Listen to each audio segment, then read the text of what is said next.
Hello everyone, welcome to EduChants. So today we are going to have some doubt clearing concepts. In the earlier class, I have asked some of the students about their doubts, and the first query or the first doubt came as economics of education, some of the concepts of economics of education. I hope you are there to listen about the economics of education, though we have completed it. But there are some doubts, we'll clear it out. And if you have another doubts, you may directly write down your doubts in the group so that I can take up the class accordingly, right? जिसको कोई भी problem हो, doubt हो, अभी तक हमने जो भी क्लास करा है, क्योंकि सिलेबस हमने कंप्लीट कर दिया है, अब हम डाउट क्लियरिंग करेंगे। उसके बाद नेक्स्ट वीक से जो मैंने आप लोगों को कहा था कि हम नेक्स्ट वीक से इंट्रोडक्शन क्लास लाएंगे, पूरा फ्रेश बैच आएगा जिसपे आपको पूरा पीजीटी क्या है इसके बारे में बताएंगे, सिलेबस के बारे में बताएंगे, कहाँ से पढ़ेंगे, कैसे कंप्लीट करेंगे, क्लास का पूरा शेड्यूल सब कुछ बताया जाएगा। उसके साथ ही साथ जो भी आपके क्वेरीज रहेंगे उसको सॉल्व करने के बाद हम पूरे यूनिट 1 से फिर से इसको रिस्टार्ट करेंगे, ठीक है। तो अभी हम चलेंगे इकोनॉमिक्स ऑफ एजुकेशन, जो कि उन लोगों का डाउट था, तो हम इस पे थोड़ा सा चर्चा करेंगे। देखिए ये क्लास ऑलरेडी रिकॉर्डेड है, ऑलरेडी ये हो चुका था क्लास हमारा, तो इसको हम फिर से नहीं पढ़ाएंगे।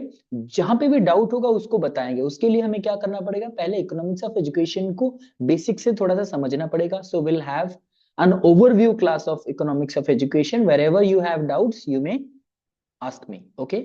तो इकोनॉमिक्स ऑफ एजुकेशन क्या है हमने ऑलरेडी पढ़ रखा था, फिर से वही चीज को हम रिपीट कर रहे हैं। इकोनॉमिक्स ऑफ एजुकेशन, अर्थशास्त्र कहते हैं इकोनॉमिक्स को।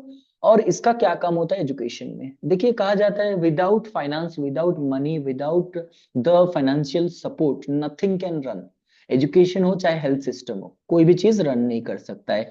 अगर हमें इकोनॉमी चाहिए तो इकोनॉमी को भी हमें पढ़ना पड़ेगा। ऐसा तो नहीं है ना कि आपको 1000 दिया जाए तो भी खर्चे हो जाएंगे, 1 लाख रुपए देंगे तो भी खर्च हो जाएंगे। तो हमें तो सोच समझ के करना पड़ेगा ना। तो उस फंड को मैनेज करने के लिए उससे किस तरीके से इकोनॉमिक्स को यानी फंड को कैसे एजुकेशन पर बेनिफिट के तौर पे या फिर बेनिफिट के लिए अप्लाई करें और इसका बेनिफिट हम मैक्सिमम एक्सटेंट तक ला सकें विदाउट एनी वेस्टेज, ताकि हमारा काउंट मिसलीड ना हो। यानी कि जितने में हो जा सकता है, मिनिमम जितना हो सकता है, जिसको कहा जाता है maximum utilization of resources. Maximum utilization of resources को हम इकोनॉमिक्स ऑफ एजुकेशन समझते हैं।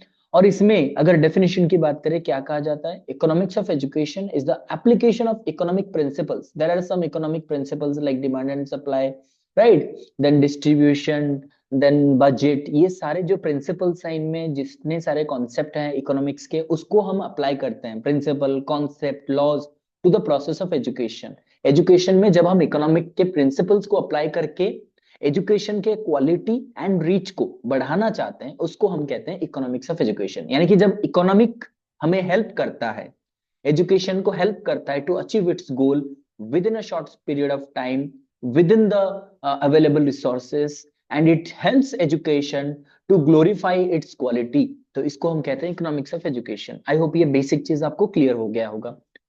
It is another branch of economics where the budget of expenditure and funds allocated are being studied. अभी मैंने कहा था जितना भी पैसा आता है, देखिए फंडिंग एजेंसीज बहुत होते हैं, स्टेट लेवल में होते हैं। जैसे कि मान लीजिए मैं एग्जांपल दे रहा हूँ, एससीईआरटी हो गया, नेशनल लेवल पर एनसीईआरटी हो गया, एनसीटी हो गया, यूजीसी हो गया, ठीक है, ये सब नेशनल लेवल पे आते हैं।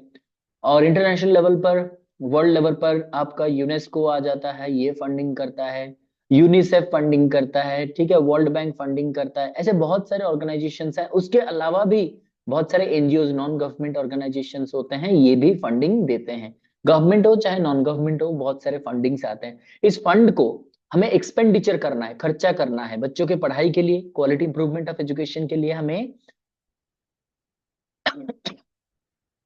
उसे यूटिलाइज करना है, राइट। उस बजट को, उस फंड को हमें सही तरीके से, सही मायने से, clearly, crystal and very much transparently, यानी कि कोई भी छुपा हुआ चीज नहीं रहेगा। पैसा जितना भी आता है उसको सही मार्ग में हम डिस्ट्रीब्यूट करेंगे और एजुकेशन के क्वालिटी को हम इंप्रूव करने की कोशिश करेंगे। इसको कहा जाता है economics of education. Okay, on the other hand, and it also includes management and utilizing resources for the development of education. देखिए economy not only deals with fund only, ये सिर्फ फंड के बारे में डील नहीं करता, ये रिसोर्सेज के बारे में डील करता है। और अगर हम थोड़ा सा ज्योग्राफी इकोनॉमिक्स में चले जाएं तो resources are of three kinds. Resources तीन प्रकार के होते हैं। एक होता है नेचुरल रिसोर्स, एक होता है मैनमेड रिसोर्स या फिर आप आर्टिफिशियल रिसोर्स या फिर जो फिजिकल रिसोर्स कह सकते हो, और ह्यूमन एज ए रिसोर्स। ठीक है। अगर हम ऐसे देखें नेचुरली और अगर आर्टिफिशियल देखा जाए, इसको हम लोग फाइनेंशियल रिसोर्स कहते हैं, क्योंकि फाइनेंस से सब कुछ आप खरीद सकते हो, financial resource, right. Financial resource तो नेचुरल रिसोर्स जो भी मिल जाते हैं उसमें फाइनेंशियल रिसोर्सेज डाल दो, और ह्यूमन एज ए रिसोर्स अगर आप काम करा दो। जैसे कि फॉर एग्जांपल आपको एक फर्नीचर बनाना है, फर्नीचर के लिए आपको लकड़ी चाहिए होगा, बनाने के लिए कुछ पैसे चाहिए होंगे जिससे आप कारपेंटर बुला के इसको काम कराओगे, राइट। उसके बाद आप ह्यूमन एज अ रिसोर्स, यानी ह्यूमन यहाँ पे कौन है, वो जो कारपेंटर है, ठीक है। ये फाइनेंस आपको कुछ पैसे चाहिए होता है और उसके बाद ह्यूमन इसको काम करेगा, तो आपके पास एक फर्नीचर निकल के आ जाएगा, ठीक है। तो ये जो चीज है, कोई भी रिसोर्सेस को कैसे प्रॉपरली यूज करके हम एजुकेशन को और भी इंप्रूव कर सकते हैं, डेवलप कर सकते हैं, मिनिमम रिसोर्स में हमारा काम कंप्लीट हो जा सकता है, इसको हम लोग इकोनॉमिक्स एजुकेशन में स्टडी करते हैं। ऑन द अदर हैंड अगर दूसरी तरफ देखें, it studies the impact of education on economy of the country. देखिए यहाँ पे इकोनॉमी है, ये इकोनॉमिक्स है, राइट, और ये एजुकेशन है, ठीक है। तो इन दोनों में क्या होता है कि इकोनॉमी का प्रिंसिपल अप्लाई होता है एजुकेशन में, ताकि एजुकेशन का डेवलपमेंट करा जा सकता है, यानी क्वालिटी डेवलपमेंट कर सकते हैं। By applying the principles of economy you can improve the quality of education, ठीक है। जैसे मैंने कहा, इकोनॉमिक क्या स्टडी करता है, रिसोर्सेज, जितने सारे रिसोर्सेज है, अभी जो मैंने तीन रिसोर्सेज के बारे में कहा, इन सभी को कैसे वाइजफुली यूटिलाइज करेंगे विदाउट एनी वेस्टेज, और इसका क्वालिटी इंप्रूव करेंगे, ये इकोनॉमी करेगा। बदले में एजुकेशन इकोनॉमी को क्या देगा कि एजुकेशन हमारे नेशनल इनकम, जिसको हम कहते हैं जीडीपी, जीएनपी, एनएनपी, ऐसे बहुत सारे कॉन्सेप्ट्स हैं।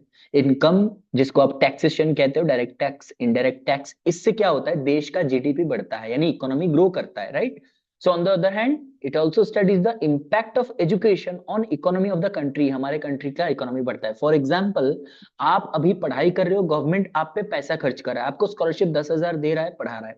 जब आप जॉब करोगे तो आप रिटर्न में जो 10% ऑफ योर सैलरी, जो आप आपके पे स्लैब के अनुसार आप जितना भी डायरेक्ट एंड इनडायरेक्ट टैक्स पे करोगे, वो डायरेक्टली और इनडायरेक्टली देश का इकोनॉमी में इंक्लूड होगा। फॉर एग्जाम्पल मैं अभी कहता हूं, मान लीजिए आपका सैलरी है 50,000, 50,000 है मंथली, तो मंथली हो गया, तो आप सालाना कितना कमाते हो, 6 लाख। मैं स्लैब की बात नहीं कर रहा हूँ, क्योंकि उस पर अगर कैलकुलेट करेंगे बहुत सारे कैलकुलेशन है, डिडक्शंस वगैरह है, उसके बाद आपका टीडीएस के बाद जितना होता है वो आप क्या करते हो, टैक्स पे करते हो। But I am talking about A rough picture. मान लीजिए 50,000 मेरा महीना का है, ठीक है, 50,000 का मेरा सैलरी है महीने का, ठीक है। और अगर इसको मैं गुणा करता हूँ 12 महीने में, तो आपका 6 लाख रुपए बनते हैं। 6 लाख, 6 लाख का मान लीजिए, मैं अभी एग्जाम्पल दे रहा हूँ, इसका 10%, इसका 10% आप गवर्नमेंट को टैक्स के तौर पे देते हो, यानी कि कितना हो गया, 60,000, राइट। आप 60,000 सैलरी जो है गवर्नमेंट को एक साल में टैक्स देते हो, जिसको और भी बहुत सारे डिफरेंट डिफरेंट टैक्स है, इनडायरेक्ट टैक्स है, प्रोफेशनल टैक्स है, ठीक है। और लग्जरियस आइटम खरीदते हो तो उसका अलग से टैक्स है, तो अलग चीजें क्या होता है, लेकिन जो इनकम टैक्स होता है वो आप इनकम सोर्स से देते हो। तो 6 लाख का 10% में अभी कैलकुलेट करके आपको बताया कि 60,000। अब बताइए, जो आपने 60,000 दिया, आप सोचोगे कि हम टैक्स क्यों भरे। देखो, आप भी जब पढ़ाई कर रहे हो, आप जब रोड पे चलते हो, आप जिस यूज करते हो गवर्नमेंट की कोई भी चीजों को आप यूज करते हो, वो भी किसी के टैक्स के पैसे से बना हुआ है। जब आप जॉब करोगे, जब आप कुछ पैसे, जॉब हो चाहे बिजनेस हो, आप कुछ भी करो, जब अपना अर्निंग करोगे, तो आप जब टैक्स भरोगे, वो देश के इकोनॉमी में ऐड होगा, देश की तरक्की होगी। और बहुत सारे ऐसे लोग हैं जो खुद का कुछ घर नहीं, खाना पीना नहीं, उनको क्या मिल जाएगा, फ्री में कुछ खाना मिल जाएगा, कुछ रहने के लिए मिल जाएगा, ऐसी चीजें मिल जाएंगे, यानी कि वो आप ही से आप ही का पैसा उनके लिए यूटिलाइज होगा, ठीक है। अब ये हो गया क्या, ये इकोनॉमी का फायदा हुआ, उसने एजुकेशन को हेल्प किया और एजुकेशन ने इकोनॉमी को। It studies the monetary policies, जितने सारे मॉनेटरी पॉलिसीज हैं, चाहे वो आरबीआई का पॉलिसी हो, चाहे वो एनबीएफसी का हो, चाहे वो आगे पढ़ेंगे cost benefit analysis, cost effective analysis क्यों ना हो, ये सारी चीजों को स्टडी करता है। फ्लो ऑफ फंड्स इसको स्टडी करता है, मार्केट कैपिटल्स को स्टडी करता है। I hope it is clear to everyone. अब सिग्निफिकेंस क्या है, मैं इसको अभी जो इंट्रोडक्शन मैंने आपको डिटेल में समझा दिया, शायद आप लोगों को क्लियर समझ में आ गया होगा। लेकिन इसके बाद जो हम पढ़ेंगे, हम इसका ओवरव्यू सिर्फ पढ़ेंगे। क्यों? क्योंकि हमने इसको ऑलरेडी पढ़ाया हुआ है। जो भी आपको डाउट होगा वो आप पूछ लीजिएगा, जो डाउट है उसके ऊपर चलेंगे। सो क्या है सिग्निफिकेंस, इकोनॉमिक्स ऑफ एजुकेशन हम क्या पढ़ते हैं, क्योंकि there is some no very close relation between education and economy. अगर हम अलग अलग स्टेट्स में, यानी अलग अलग कंट्रीज जहाँ पे डेमोक्रेटिक आइडियल्स चलते हैं, राइट, तो वहां पे ये तो बहुत ही इंपॉर्टेंट होता है। और अगर कैपिटलिस्ट कंट्री में देखा जाए तो स्टेट गवर्नमेंट जो है कैपिटलिस्ट डिसीजन मार्केट फोर्सेस के हिसाब से लेता है, यानी डिमांड एंड सप्लाई के हिसाब से लेता है।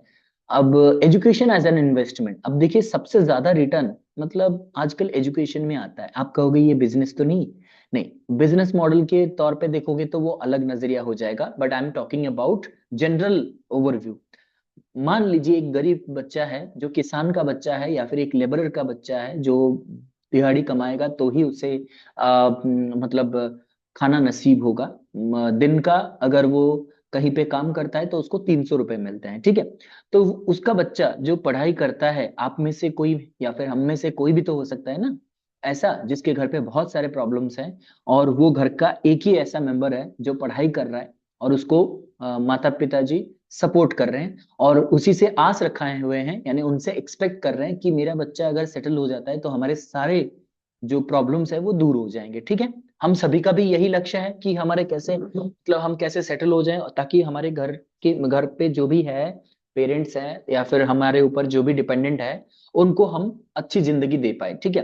तो एजुकेशन एज एन इन्वेस्टमेंट में यही एग्जाम्पल हम काम करेंगे इस पे। ये कह रहा है कि अगर आप एजुकेशन पे इन्वेस्ट करोगे, आप पैसे कहीं और इन्वेस्ट करोगे, मान लीजिए कोई लैविश जिंदगी जीने की कोशिश करेगा, कोई कार बाइक, ठीक है, सोना चांदी खरीदेगा, तो उसका रिटर्न उसे कुछ नहीं मिलेगा, ठीक है, कुछ नहीं मिलेगा। लेकिन अगर वही पैसा आप एजुकेशन पे खर्च करोगे, खुद को एडुकेट करोगे, मैंने अभी कहा जो गरीब बच्चा है, जब वो अपने एजुकेशन के लिए 5,000 10,000 खर्चा करके वो पढ़ाई करता है, दिन रात मेहनत करता है, और अच्छे से वो मन लगा के पढ़ता है और जॉब क्रैक कर लेता है, उसको रिटर्न में क्या मिलता है?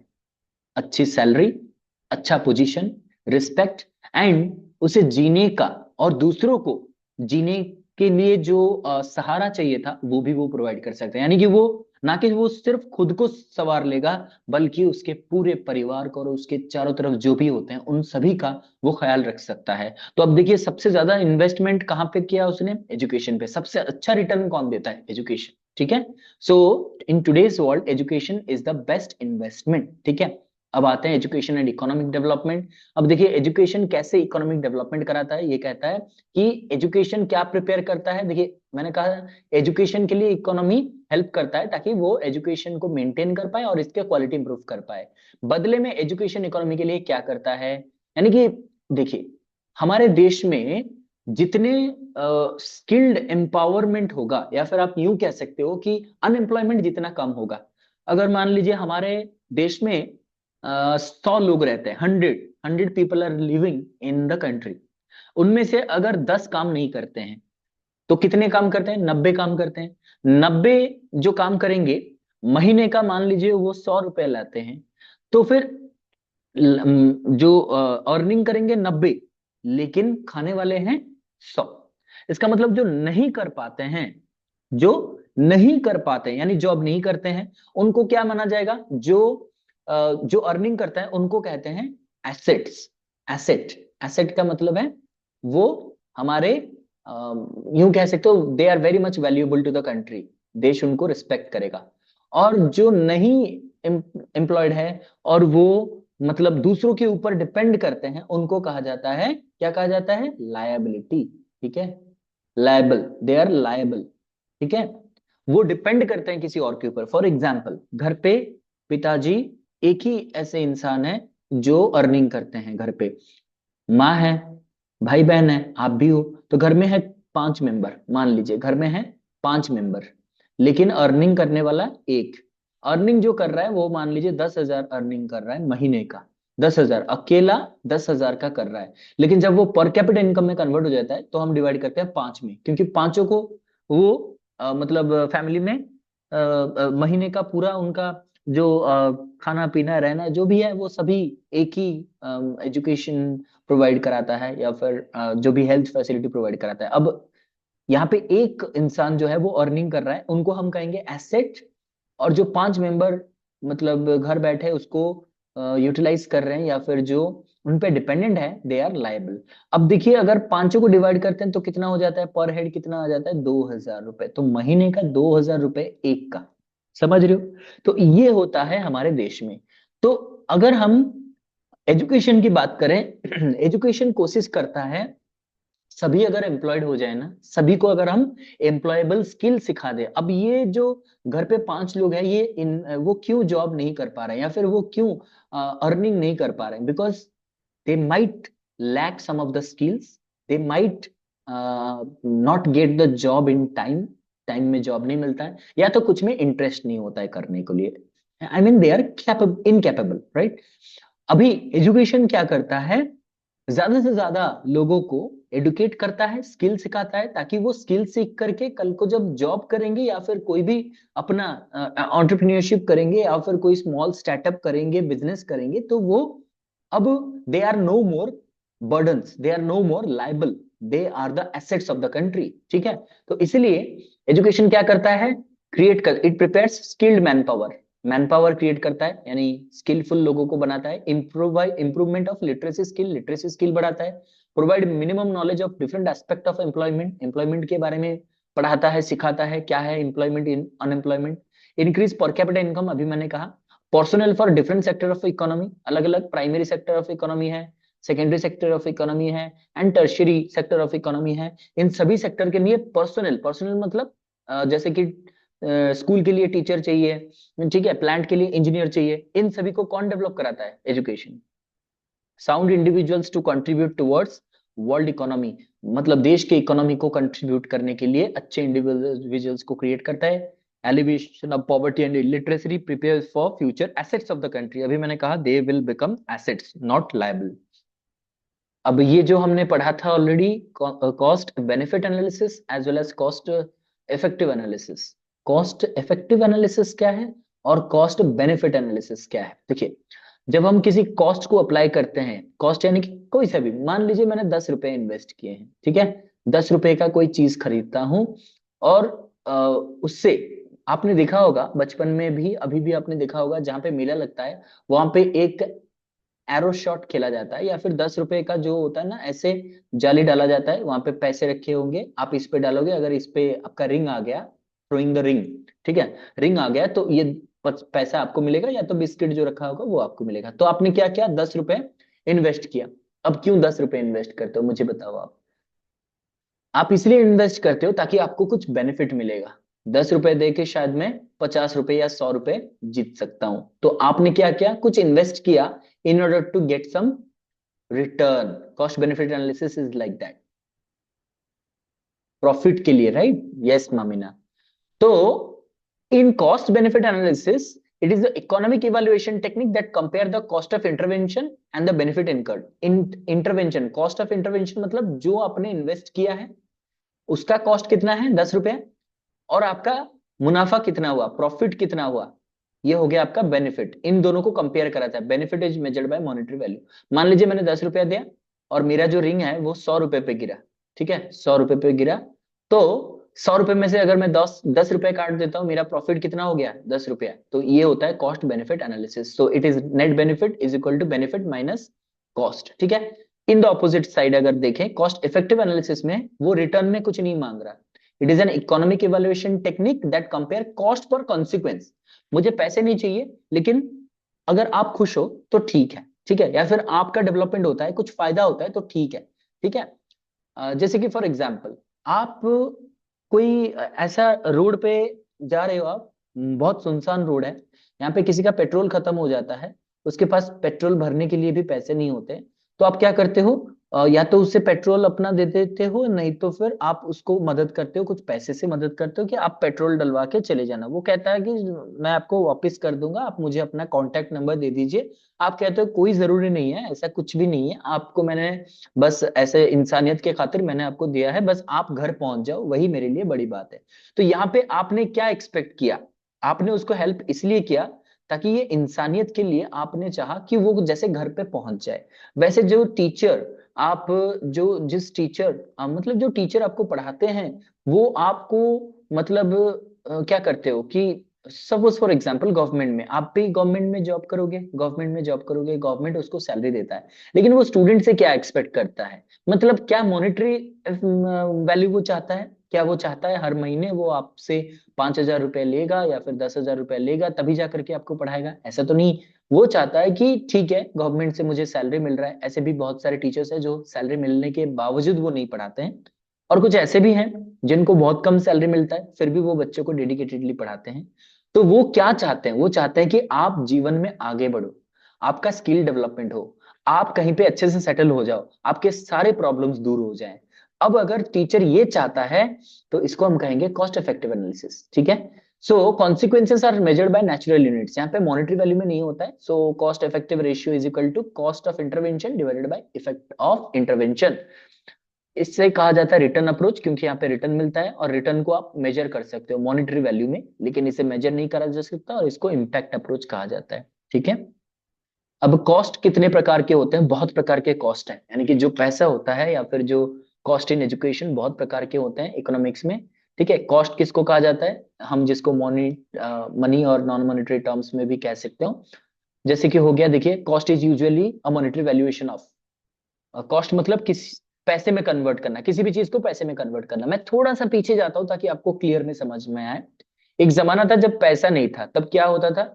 मान लीजिए मेरे पास चावल है, ठीक है, आई हैव राइस, तो मुझे चाहिए फ्रूट्स, ठीक है। मैं राइस लेकर के किसी के पास जाता हूँ और उसको कहता हूँ मुझे फ्रूट्स दीजिए, उसके लिए कितना चावल लगेगा बताइए। वो क्या करता था?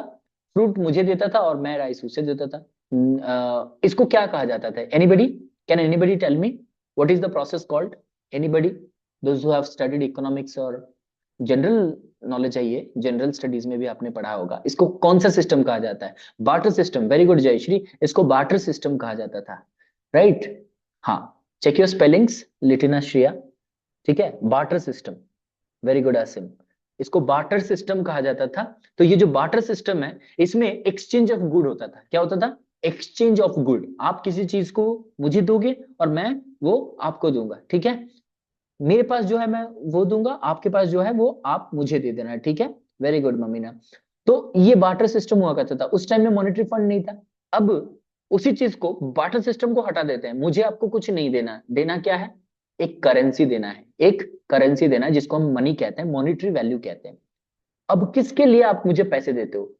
पहले एक ऐसा था, जब ब्राह्मण्स जो पूजा करते थे राजा जी के पास, ठीक है, जो उनके पास जो नौकर चाकर जो भी काम करता था उनको वो क्या देते थे? वो लैंड देते थे। उनको वो लैंड देते थे, ठीक है, खजाना देते थे, सोना चांदी ये देते थे, खाने के लिए रहने के लिए ये सब देते थे। लेकिन अब क्या हो गया? ये सब देने के बजाय आपको क्या दिया जाता है? पैसा दिया जाता है, यानी कि everything is being converted to some of the monetary values, monetary valuation. इसको कहा जाता है कॉस्ट।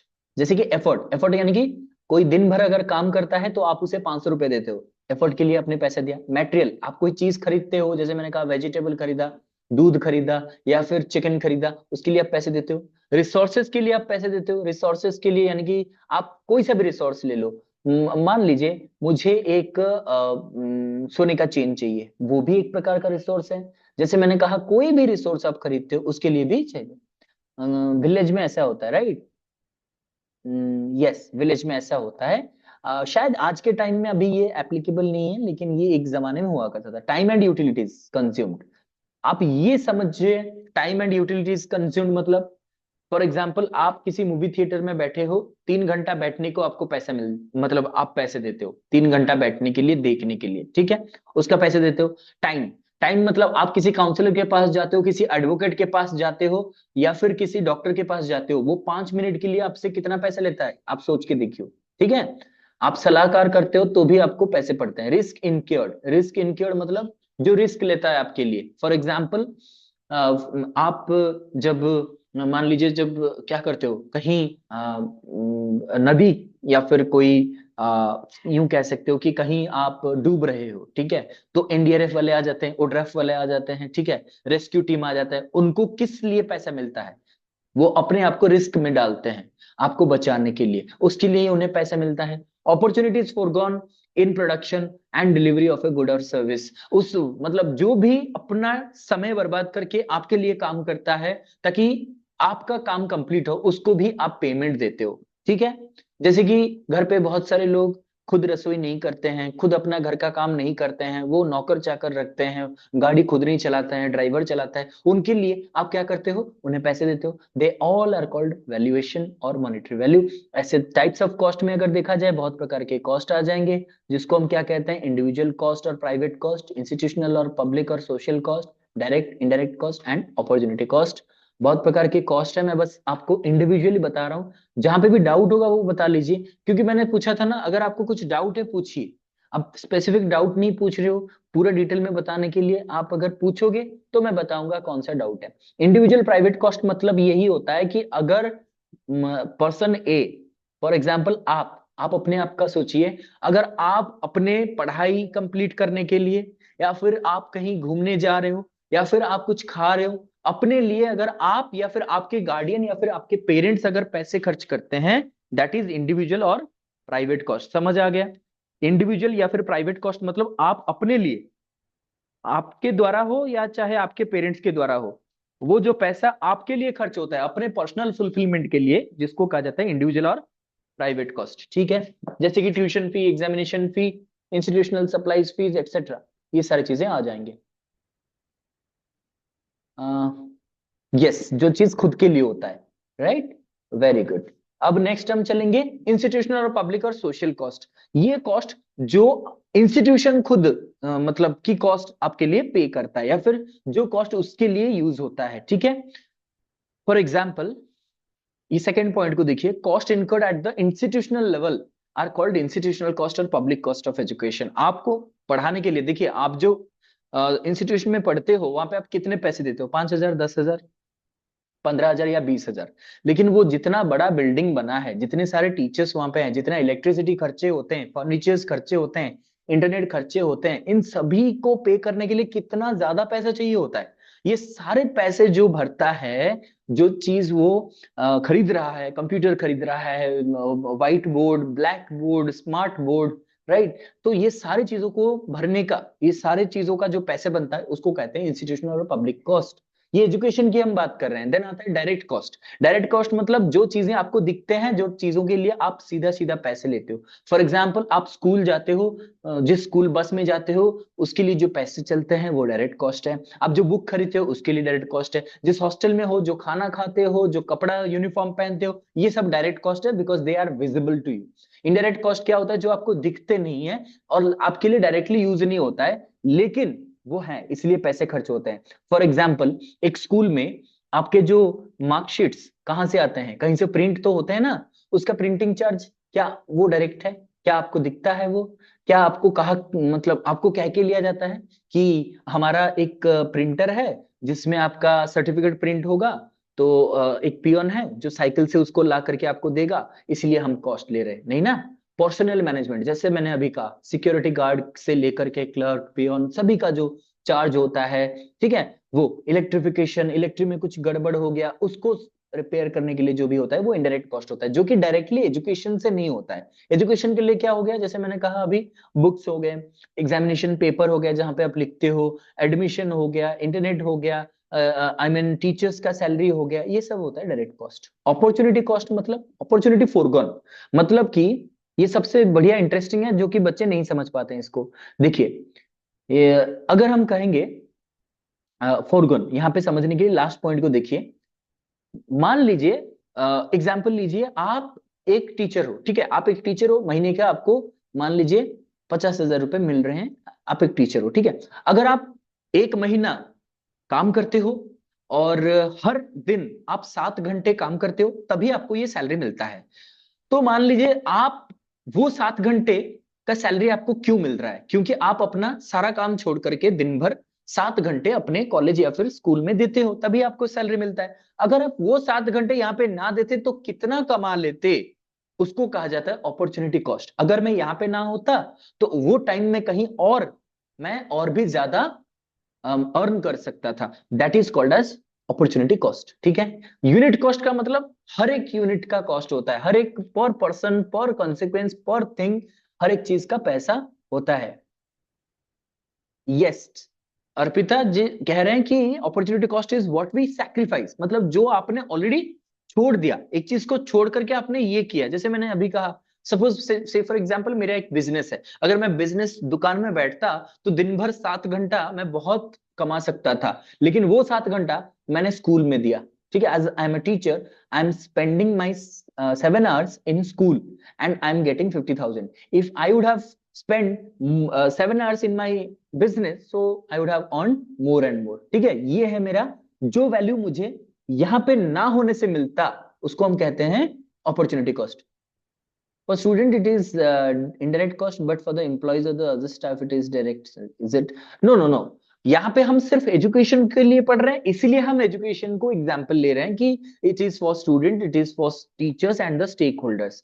अगर हम एम्प्लॉयज के लिए बात करेंगे, वो इन जनरल हम कह सकते हैं दैट इज ऑल्सो डायरेक्ट, मतलब अगर हम डायरेक्टली देखेंगे to all the sectors, but we are talking about education, तो एजुकेशन के लिए डायरेक्ट। जैसे कि फॉर एग्जाम्पल अभी मैंने कहा कि आप कोई भी चीज खरीदने के लिए जाते हो, उससे अगर आपको कुछ मिलता है, तो फॉर एग्जाम्पल आपका बैंक पासबुक है मान लीजिए स्टेट बैंक में, अगर आपको कोई कॉल करता है, कहता है कि यूनियन बैंक से आपको एक आपके अकाउंट में, यूनियन बैंक के तरफ से आपके अकाउंट में 5,000 रुपए डाल दिया गया है, और आप एक काम कीजिए, आप अपना अता पता डिटेल मुझे भेजिए, तो आप नहीं भेजते हो। क्यों नहीं भेजते हो?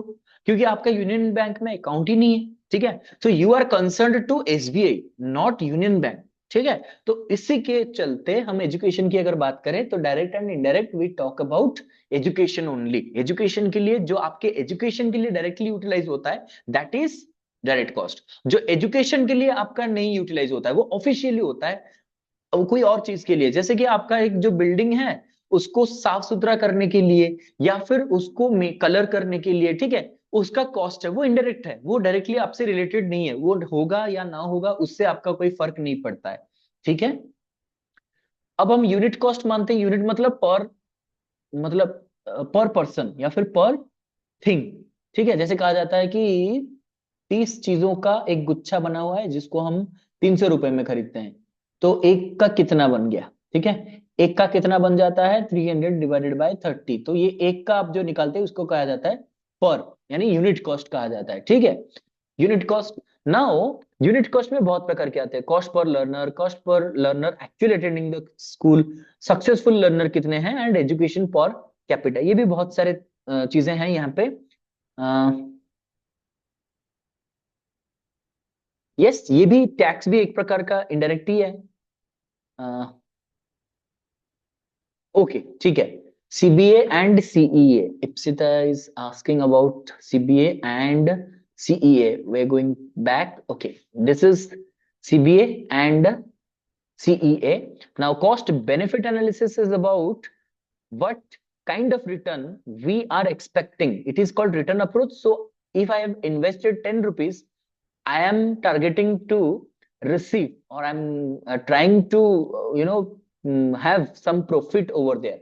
यानी कि कॉस्ट बेनिफिट एनालिसिस ये कहता है जितना आप इन्वेस्ट करते हो और उससे कितना फायदा, यानी कि जो प्रॉफिट मेकिंग जो होता है वो आप कितना एक्सपेक्ट कर रहे हो, ये होता है cost benefit analysis. It is measured by monetary values, जिसको आप पैसे से तोल सकते हो। ठीक है, इसको आप पैसे से काउंट कर सकते हो, जैसे कि नेट बेनिफिट कितना हो गया, मान लीजिए मैंने 10 रुपए इन्वेस्ट किए थे, 100 रुपीज का मुझे रिटर्न मिला है। ठीक है, तो 100 - 10 = 90, इसको मैंने पैसे से तोल दिया, इसको कहा जाता है net benefit. It is measurable and it is return approach. लेकिन कॉस्ट इफेक्टिव में हम इन्वेस्ट तो करते हैं, वही 10 रुपया मैंने इन्वेस्ट किया, लेकिन मुझे रिटर्न में पैसे नहीं चाहिए, रिटर्न में आपका डेवलपमेंट चाहिए। जो चैरिटी करते हैं, चैरिटी करते हैं, बहुत सारे ऐसे लोग हैं जो चैरिटी करते हैं, लोगों को मदद करते हैं, उनको रिटर्न में उनसे पैसे नहीं चाहिए होता है, उनकी खुशी चाहिए होती है, उनका स्माइल, उनका आशीर्वाद चाहिए होता है, वो होता है cost effective analysis. It is measured, consequences are measured by natural units. इसका रेशियो निकाला जाता है CER, cost effective ratio, cost of intervention divided by effect of intervention. ठीक है, क्लियर हो गया? कॉस्ट मैंने पढ़ा दिया। ठीक है, मैन पावर प्लानिंग क्या है, मैं आपको बस बता दे रहा हूँ मैन पावर प्लानिंग क्या होता है। In manpower planning we try to get the person trained and skillful and get the job done। यानी कि हम एक व्यक्ति को, वो ह्यूमन रिसोर्स को प्लानिंग के जरिए डेवलप कराते हैं। ठीक है, हम डेवलप कराते हैं।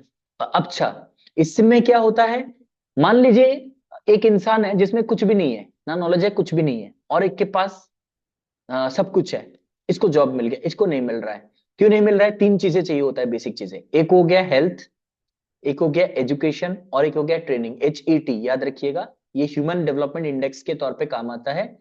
एक होता है हेल्थ, उसे हेल्थ प्रोवाइड कीजिए, एजुकेशन प्रोवाइड कीजिए और ट्रेनिंग प्रोवाइड कीजिए, वो आपके देश का एसेट बन जाएगा। ठीक है, तो ये तो स्टेप्स है ही। बहुत सारे फोरकास्टिंग टेक्निक्स हैं जो कि हमने ऑलरेडी पढ़ा रखा है, इसमें ज्यादा कुछ है नहीं। ठीक है, फाइनेंसिंग इन एजुकेशन में फंड से कहाँ से आते हैं वो हम पढ़ते हैं, फंड कहाँ से आता है, क्यों हमें फाइनेंस करना है, और प्रिंसिपल क्या है जब भी एजुकेशनल फाइनेंसिंग करते हैं, हमें क्या क्या चीज, एफिशिएंसी पे ध्यान रखना पड़ता है, फ्लेक्सिबिलिटी रहना पड़ता है, एक्सेस सभी को मिले, इक्विटी सभी को मिले, क्वालिटी मिले, यूटिलाइज हो, और ये रिजल्ट बेस्ड होना चाहिए, ये हम देखते हैं। रिसोर्सेस बहुत प्रकार के होते हैं, जैसे मैंने अभी कहा, एक होता है मेटेरियल रिसोर्सेस, एक होता है फाइनेंशियल रिसोर्स, और ह्यूमन एज रिसोर्स। ठीक है, फाइनेंशियल रिसोर्सेस के बहुत सारे वेज होते हैं, कहाँ से पैसे आते हैं, एक्सटर्नली आता है, इंटरनली आता है, गवर्नमेंट से आता है, लोन से आता है, प्राइवेट पब्लिक कहाँ से भी आता है, पब्लिक का यानी government, quasi government, central government, state government, district municipality and panchayat. ठीक है, ऐसे हमें पैसे मिलते हैं।